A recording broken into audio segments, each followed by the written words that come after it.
My name is Matt, and I will be talking with Yariv Hasar about innovative management techniques, the importance of understanding both product and engineering perspectives. Yeah, so without any further ado, I always like to start with the questions and go straight to the point. And when we recently talked, there was a lot of topics that came out, but the one thing was really interesting for me. So, I mean, you served in military for almost 25 years, and now you are still in reserve duty in Israel's army. Um, I'm just wondering how this experience affect the daily work, and on top of that, you have plenty of subordinates, right, who are still in a reserve duty, and you are in a conflict right now. So for sure, I assume it should impact your daily work. If you could elaborate on those topics. Yes. So actually, one of the things that I got out of the military is to wake up early, as you all already got familiarized with. So yes, waking up early, starting the work early in the morning. It's something that actually I got from the military. Also, the entire work ethic, I will say, it is something that is very generic, not for me, for most of the people in Israel. I think that the work ethic that came out of the military is something that everyone wants to maintain. On the other end, there are some other caveats, I will call it, that, for example, the language. We are using a lot of military terminology. So sometimes for an external person, it might seem too aggressive or something, but it is mainly adapted from the military, I would say, slang and abbreviatives and stuff like that. So this is something that, and you mentioned my subordinates, some subordinates that are coming from the military.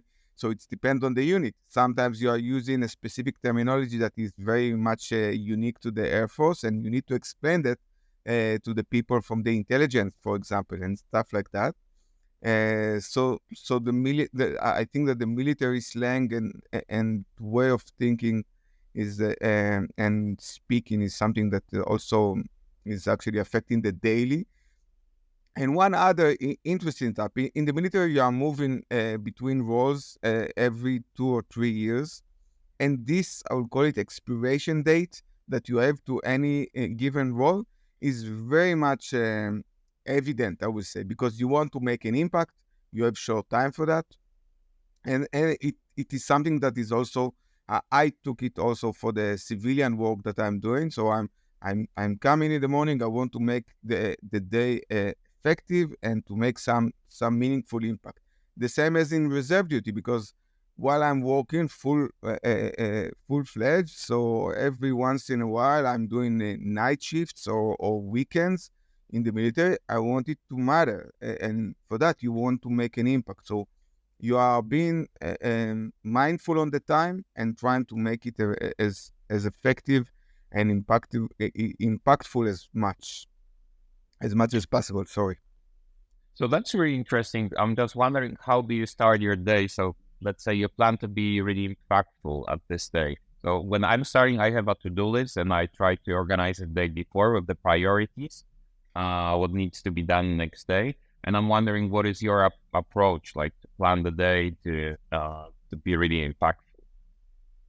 So I would say that I think that it's very much similar. So I'm waking up in the morning, doing my exercise, and looking about what's going on in the world and at work because of time zone. So there is something going on either in the US time zone or Australia or whatever, depending on the role that you are doing. So you are catching up about the doing from the night, and then you are looking at the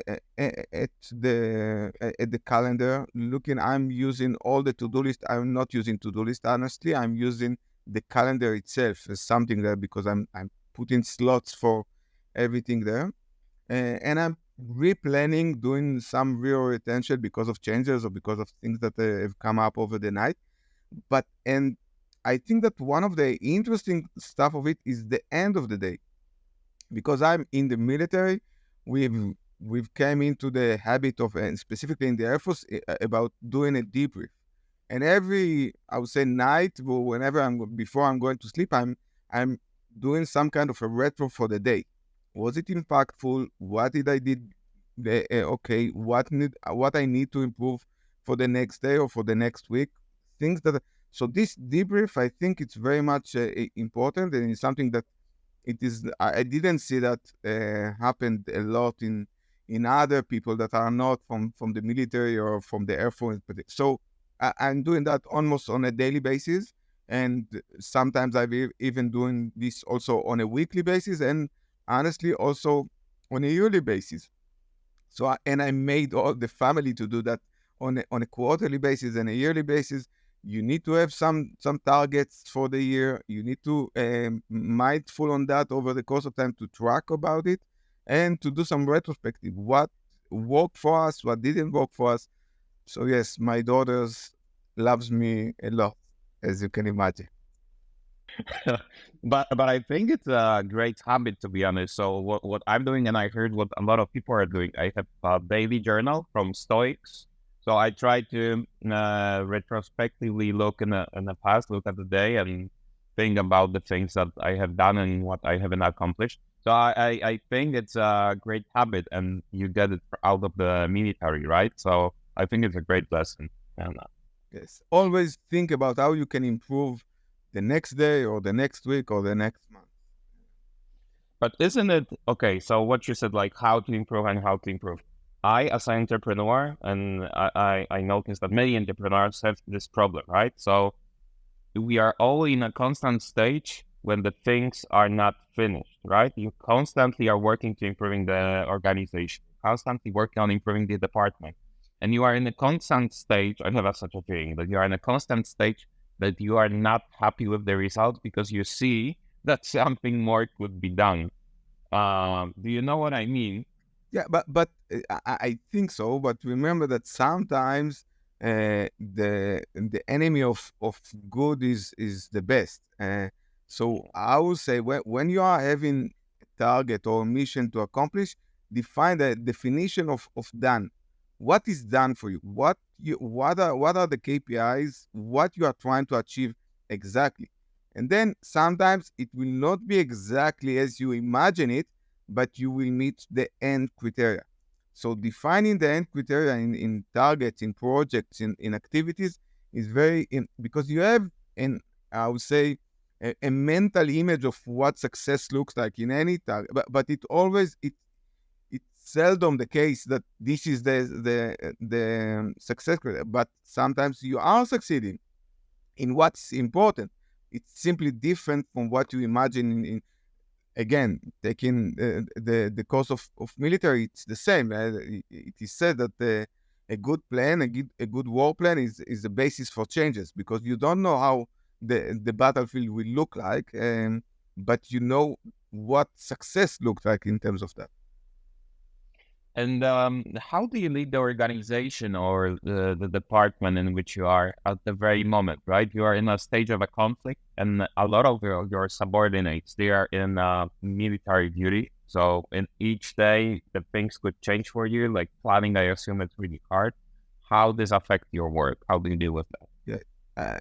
Thank you for the question. I think that it's very much different because we are quite a substantial amount of months in this conflict. So now it's become a habit or routine. So we know how to coexist, I would say, within the conflict.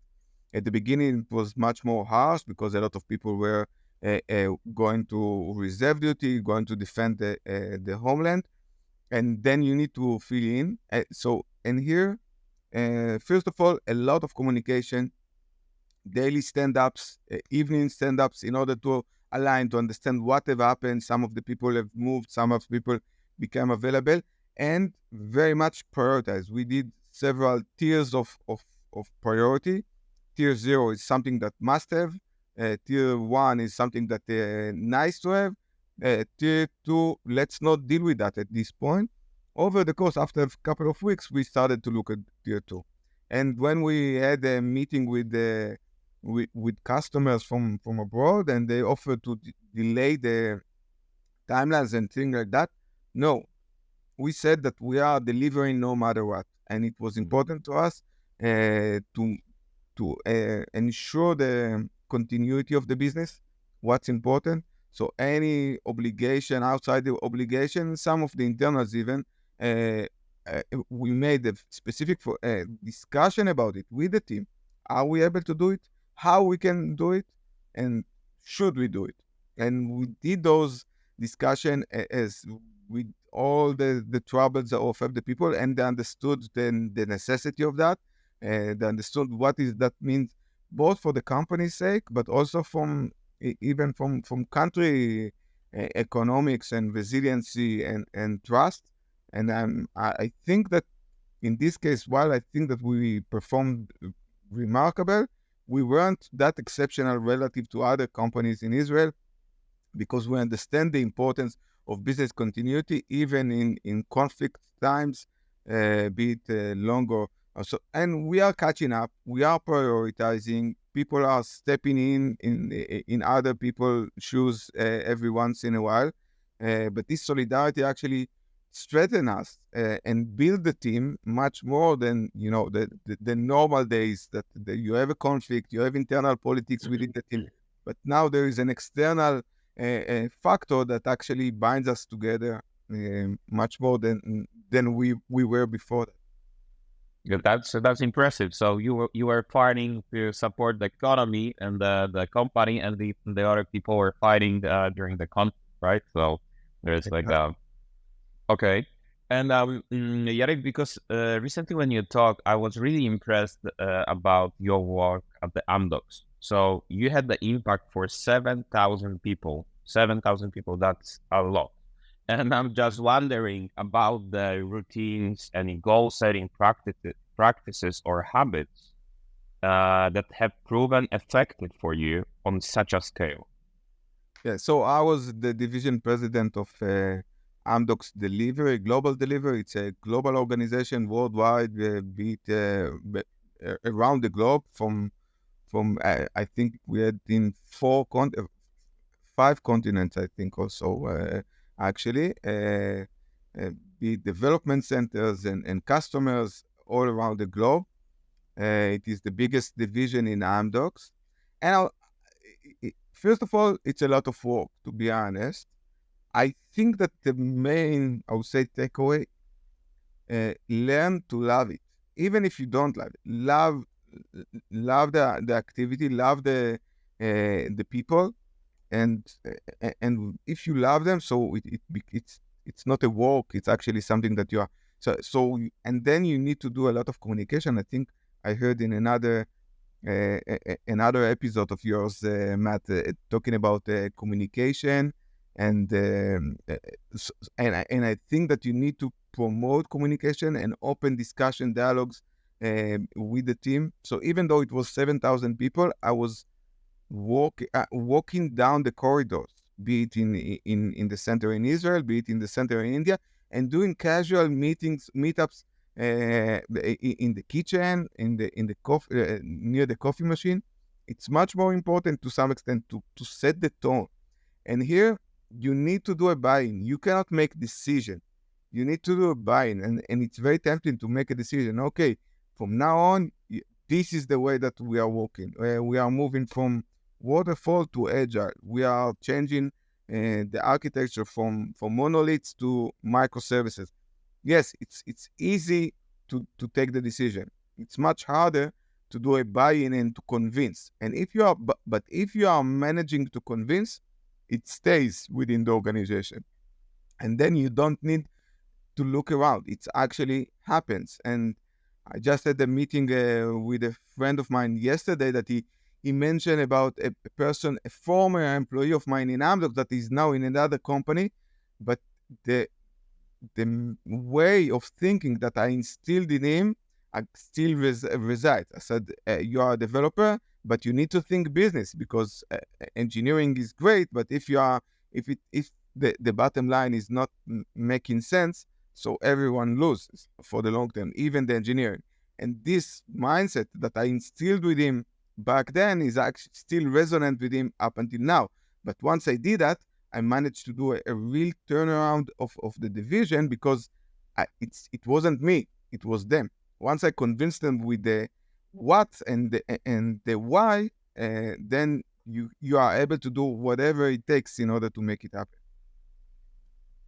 Another thing that we are discussing, and this that relates to your transition from military, from army to a private company. And we were discussing managing and firing employees, how this is different in those two environments, and how like army influenced the way how you did private company. Actually, it's a great question, because I think that one of the uniqueness in the military. So I mentioned the expiration date, but also you are not able to select your team. You are being assigned to a team that with each of them has a different expiration date, but you have a given team, and you need to win the war. You need to build this project. You need to do something with this team, and you are not. It's very difficult to change the team as we go on, and you don't have enough time, because changing them, fading out the person that you decided that is not equipped to the team, and doing an onboarding for a newcomer, it takes a lot of time, and you have an expiration date. So one of the things that I've learned, and it's also, I would call it a bias of me, even in the civilian, is you have a given set of team of people. Now, learn the team, and change the role and responsibility sometimes in order to fit the people, rather than change the people in order to fill specific roles, because then it's much more efficient in most of the times. The return on investment in this case is significantly smaller, again, in most of the cases. So I'm very reluctant of, and it's internal bias, I would say, of changing the people. I'm trying to get along with what I get in terms of people, and try to make the most out of them, to scale them up, to elevate them, and to strengthen them, and to challenge them, but within reason. And then you are able in a couple of months to do a significant impact and then turnaround of an organization, even without changing the people. If you are changing people, so it's about a quarter or so to transition out, another quarter of a transitioning in, because you need to recruit the person and everything, and it takes a lot of time. And there is also another weaknesses, because we are all human, and the newcomer is also have some weaknesses, be it from, even if it was promoted from within or whatever. So you need to deal with another set of boundaries and constraints. So understand what you have at place, and now go win whatever you need to win. No, it's a really interesting approach. I haven't seen that in the past. So not that usually people were saying about the firing people. So I think that's a Most of the layoffs that I did over the course of time is because of, I would say, the economic constraint, and not necessarily because of replacement. It's yes, as I said, this is a bias. Some people, some managers of mine don't appreciate this approach, but it is what it is. It works for me. So let's dig deeper in your experience here. I'm just wondering, as a tech leader in tech, I'm always looking for some kind of contrarian approaches on something controversial. Your controversial opinions regarding, I don't know, building the teams or leading the engineering teams that might be, that works for you, but maybe are not so common on the market, right? Do you have some kind of things like this? Yes, actually, I do. When I was, I would say, raised as an engineer, I had to do everything. I was a software developer for an F-16, but I am not an F-16 pilot, so I had to discuss with the end user, the pilots, and to understand what are their needs, and then I need to frame it and to build it within the software itself. Honestly, I was a very lousy product manager in this aspect, but I was a very good engineer, so it took me a while.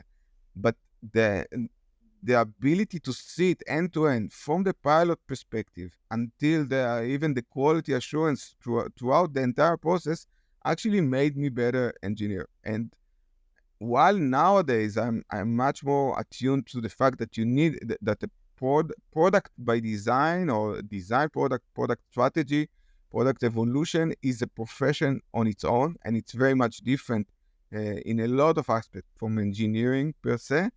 I think that they need to coexist together, and you need to lower the common denominator as much as possible. Meaning, sometimes you have a product stream and you have an engineering stream, and they meet on the C level under the CEO because there is chief product and there's chief engineering or whatever, and then and any clash and any dilemma exists in the CEO.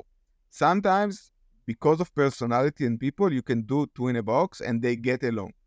But sometimes it's not always the case.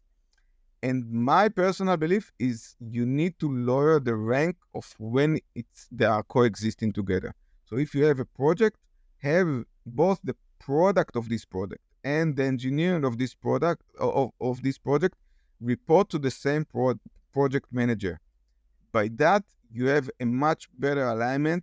All the dilemmas and the conflicts that are inherently within this conflict will be solved in a lesser rank, which means most probably it will have much more sense because the higher you are getting in order to resolve a conflict, you are getting something much more arbitrary and less of the details. It's because of people, persona, politics, and sometimes simply because of lack of knowledge about the details of the dilemma.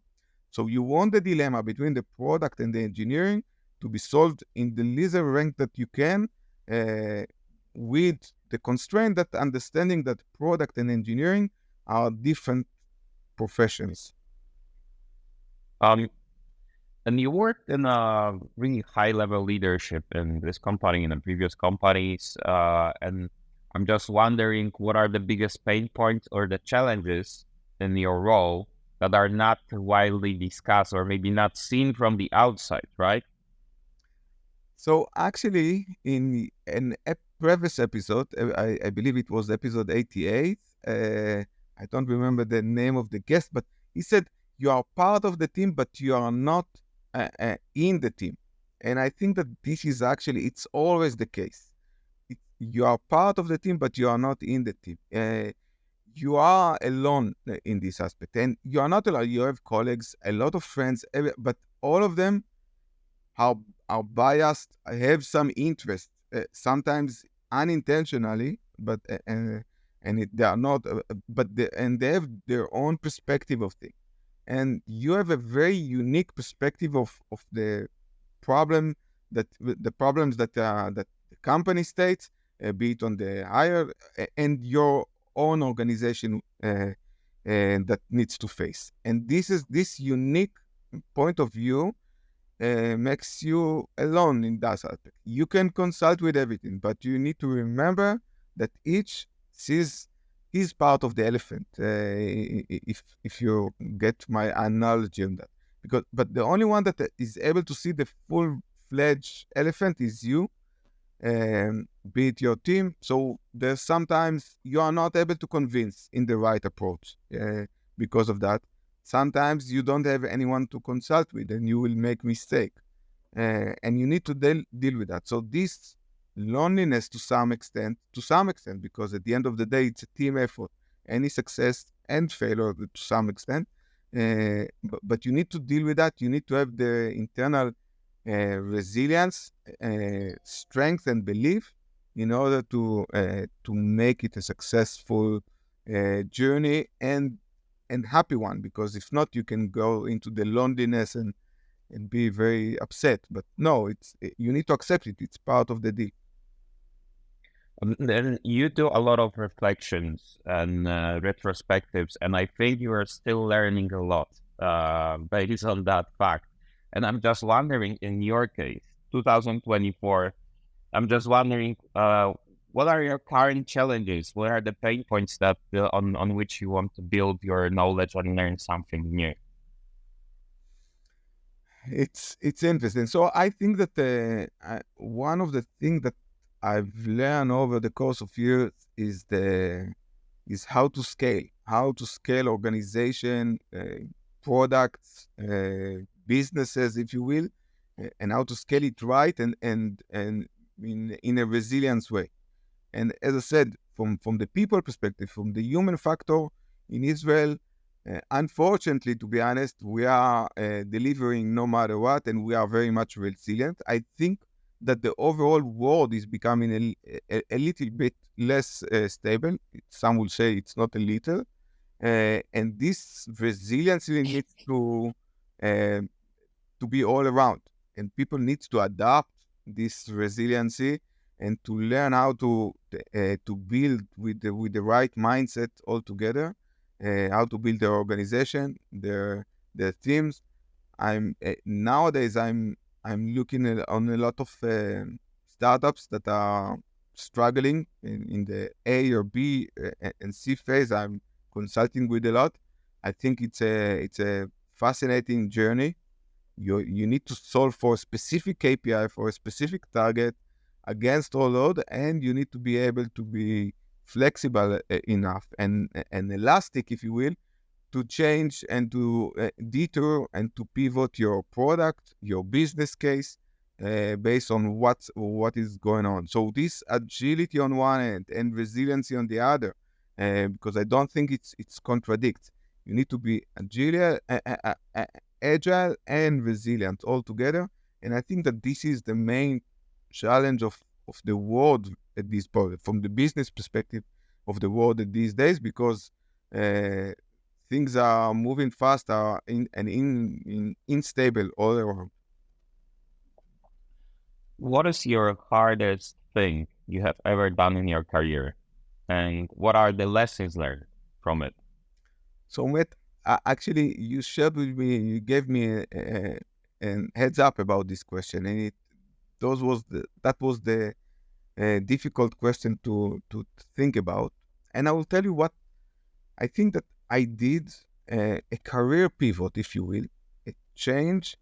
I think 3 or 4 times in the past. I moved from a very successful role position, be it in the software that I was leading software programs and everything, and then I moved to marketing, and then to strategic, as well as to strategic thinking and teams. I moved from managing a lot of people to running to relocate to the United States, from a very successful division president of 7,000 employees to 400 employees in Pagaya. So overall the course of time, when it was felt very comfortable, I moved to another. I did a pivot to the career, and I think in all of them, uh, up until now, I'm not sure about the future. In all of them, this jump and change was very educational for me. I learned a lot. It was very much. Woke up in the morning wide open, eager to learn new things and to change and to make an impact. And the overall perspective is that those changes in the career actually made me much better manager, because I have the ability to look, and when I'm running a project or a product, I can think about what does it mean from the strategical perspective, what does it mean from the marketing perspective, and how it will be managed by the services after that, because I was in all of those activities in the past, and I was running them, and I learn out of them. So overall, I think that the lesson learned is, if you are getting too comfortable in your role, and you are moving up the ladder, change the ladder. Change the ladder. You will be much better than that. And at the end of the day, you maybe get into the elevator. I think it's a great mindset. It reminds me it reminds me recently I was watching tennis, Roland Garros tournament in Paris, and Carlos Alcaraz, he won the tournament, and he had like really tough time during the match, and they asked him like how you overcome this, and then he said like you need to find the pleasure in the pain. So it's like it's a bit like that, right? When you feel too comfortable, you are looking for another kind of pain to learn something new, because it's fun. It's fun to go through it, right? Yes. So I love it. You need to find the pleasure in the pain. There are two kinds of pain. I'm looking at it. Sometimes there is a pain that breaks you, and there is the pain that builds you. So enjoy the pleasure of the pain. And the last question that Yariv, that I have, it's I'm just wondering, could you recommend any books or maybe resources, conferences, podcasts that help you to become a leader or change your mindset? It's a great question. I'm an avid book reader, to be honest. And actually, in my LinkedIn, I just shared a few weeks ago, I shared a list of recommended books. And one of my reader of the LinkedIn actually read one of the books and was astonished and made another post on that. So it made me so you better listen to my recommendation altogether. This is my recommendation. So I will go from books perspective. So first, LinkedIn. Your LinkedIn and mine, I think that they are very good resources and they are giving you perspective about the world, about things, and you can get list of books. So from the books perspective, I will go with the fundamentals as I see that. Two books, both of them have been written hundreds of years ago. One is the Art of War. I know it sounds about military and stuff, but at the end of the day, it's about organization, about leadership, about strategy. So the Art of War, I think it's a great fundamental book. And the other one is The Prince, that talks a bit more about the geopoliticals and stuff and ruling of a kingdom. But again, it's very much similar, ruling of a kingdom and running an organization. And I think that those are two books are a great one to start with on the fundamentals. And you give you a lot of perspective about strategy and leadership. From podcast, of course, this podcast is a great one. I also enjoy the Freakonomics network and podcast. I think that they give you a very interesting representation of the economic side of things, and I think that makes you think about things that you are seeing in the world, about their implication and what's going on.